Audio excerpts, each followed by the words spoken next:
সবাইকে বঙ্গটেক 360 পক্ষ থেকে স্বাগতম জানাচ্ছি। আর এই মুহূর্তে যারা আমার ভিডিওটি দেখছেন তাদের সবাইকে শুভেচ্ছা এবং সালামু আলাইকুম। আশা করি আপনারা সবাই খুব ভালো আছেন। সো ফ্রেন্ডস, সাতোশি কোরের আরেকটি রিভিউ নিয়ে আপনার সামনে চলে আসলাম। আপনারা আসলে প্রতিনিয়ত সাতোশি কোরের আপডেট চাচ্ছেন এবং সাতোশি কোরের আসলে এমন কোনো আপডেট এখনও হয় নাই যে সেটা নিয়ে আমি ভিডিও করব, সেই কারণে ভিডিও দেওয়া হচ্ছে না। সো আপনাদের অনেকের রিকোয়েস্টে আজকের এই ভিডিওটি করা। এবং আপনারা জানেন আজকে সকালে কিন্তু সাতোশি কোর তাদের অফিসিয়াল টুইটারে কিন্তু একটি টুইট করেছে। সো শুরুতে হচ্ছে আমি সেই টুইটে চলে যাই যে আসলে টুইট দ্বারা আমাদেরকে আসলে কী বুঝিয়েছেন এবং এই টুইটের আসলে মূল ব্রিফনেসটা কী রয়েছে। সো এখানে দেখতে পাচ্ছেন এই টুইটটি হচ্ছে তারা 4 ঘন্টা আগে করেছে। এখানে যেটি বলা হয়েছে, the nature of public blockchain is a decentralised ledger to execute smart contracts. This rule is so vital that it needs to be fully decentralized, super fast and highly scalable. So friends, এখানে satoshi কোরের এই টুইটের যদি brief আমি করি, এখানে আসলে মূলত হচ্ছে ব্লকচেনের যে সিকিউরিটি রয়েছে সেটা নিয়ে আসলে তারা এই টুইটটি করেছে। কারণ এই টুইটের মাধ্যমে আমরা বুঝতে পারি যে সাতোশি কোর আসলে তাদের যে ব্লকচেনটা রয়েছে, কোর ব্লকচেন, সেই ব্লকচেনটা নিয়ে কিন্তু তারা খুবই কনসাস, খুবই সচেতন এবং সেটা খুব ভালোভাবে সেটা তারা আপডেট করছে। এবং তারা কিন্তু আপনারা জানেন কোনো একটা ব্লকচেন যদি মার্কেটে আসে, কোনো একটা চেন যদি মার্কেটে আসে, সেটা যদি ফুললি যদি আপনার স্কেলেবল এবং সিকিউর যদি না হয় তাহলে কিন্তু সেটা যে কোনো সময় ক্র্যাশ করতে পারে। আর আপনার যদি কোনো ব্লকচেন যদি ক্র্যাশ করে তাহলে হচ্ছে সেটা যারা হোল্ডার রয়েছে এবং যারা সেই কয়েনটার আসলে প্রোভাইডার রয়েছে তারা কিন্তু খুবই ক্ষতির সম্মুখীন হবেন।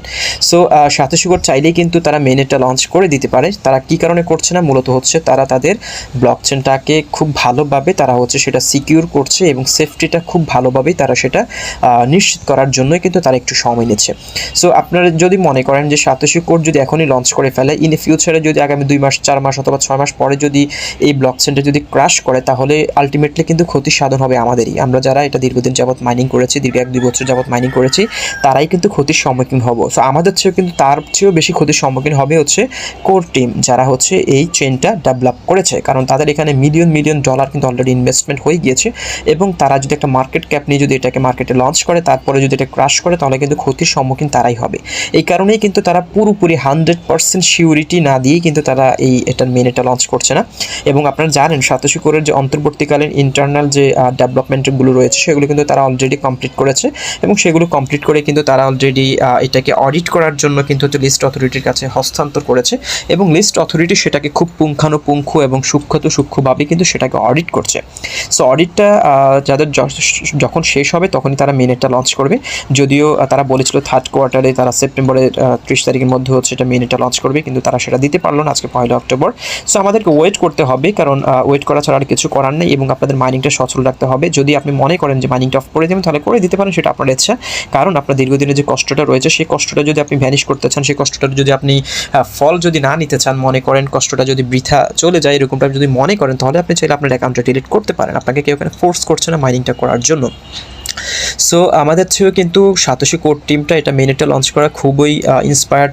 তারাও কিন্তু চাচ্ছে এটাকে মেইনেটটা লঞ্চ করতে, বাট তাদের যে ব্লকচেন ডেভেলপটা রয়েছে, ডিসেন্ট্রালাইজড যে স্কেলেবলটা রয়েছে, সেটা তারা খুব ভালোভাবে ডেভেলপ করার জন্যই কিন্তু তারা সময় নিচ্ছে। সো আমাদেরকে ওয়েট করতে হবে, কারণ একটা ভালো ব্লকচেন মার্কেটে আসলে লাইফ টাইম যাতে মার্কেটে থাকে সেটার জন্যই কিন্তু তারা এই কাজগুলো করছে। আপনারা কিছুদিন আগে একটি বিষয় শুনতে পেরেছেন যে লুনা কয়েন কিন্তু ক্র্যাশ করেছে। যে কয়েনটা আগের দিন রাত্রেও ছিল $119, সেটা কিন্তু পরের দিন হয়ে গিয়েছে 0.0001 সেন্ট। সো বুঝতে পারছেন একটা ব্লকচেন যদি ভালোভাবে যদি ডেভেলপ না হয় আর যদি সেটা ক্র্যাশ করে তাহলে হচ্ছে কিন্তু ক্ষতির সম্মুখীন সবাই হবেন। সো লুনা ক্র্যাশের মতো আমরা সাতোশি কোর ব্লকচেনটা চাই না। আমরা চাই এটাকে স্ট্রং একটা ব্লকচেন, Web 3 ভার্সনের একটা ব্লকচেন। সেটার জন্য আমাদেরকে অপেক্ষা করতে হবে, আমাদেরকে সময় দিতে হবে। আপনারা ধৈর্য ধারণ করে অপেক্ষা করুন, মাইনিংটা করে যান, কোনোরকমভাবে অলসতা করবেন না। কারণ যারা মাইনিংটা নিয়ে অলসতা করেন তারাই কিন্তু আজকে আফসোস করছেন। যারা রেমিটানোটা মাইনিং করেছেন, আমি কিন্তু রেমিটানো নিয়ে কিন্তু অনেকগুলো ভিডিও দিয়েছি, আপনারা অনেকে সেখানে মাইনিং করেছেন। সো যারা রেমিটানো রিডেম কয়েনটা মাইনিং করেছেন তারা কিন্তু অলরেডি ফলাফল পেতে শুরু করেছেন, কারণ আজ থেকে কিন্তু রেমিটানোর মেইনেটটা লঞ্চ করে ফেলেছে এবং 20 অক্টোবর থেকে আমরা সেটা ডিপোজিট, সোয়াপ অথবা সেল করা যেটা করার আমরা সেটা করতে পারবো। সো যারা রেমিটানো মাইনিং করেন না তারা এখন আফসোস করবেন এবং হয়তো আগামী কয়েকদিন পরেই কিন্তু যখন সাতোশি কোরটা যখন মাইনিংটা অফ করে দেবে 12 ডিসেম্বর, তখনও হয়তো আপনারা আফসোসই করবেন, যারা মাইনিং করবেন না, যারা এটাকে ফেক স্ক্যাম বলে এখন সম্বোধন করছেন তারা হয়তো তখন আফসোস করবেন। সো আসলে যে মাইনিং যারা পছন্দ করেন আমি তাদেরকে বলব মাইনিংটা সচল রেখে যান, কারণ কোনটা থেকে কখন কী পরিমাণ অ্যামাউন্ট আপনি পেয়ে যান সেটা আসলে বলা যায় না, কারণ যে কোনো সময় যে কোনো প্রজেক্ট ডেভেলপ হয়ে যেতে পারে। সো ধৈর্য ধারণ করে মাইনিংটা করতে হবে, এবং যাদের ধৈর্য রয়েছে তারা মাইনিংটা চালিয়ে যান, কোনো রকমভাবে অলসতা করবেন না।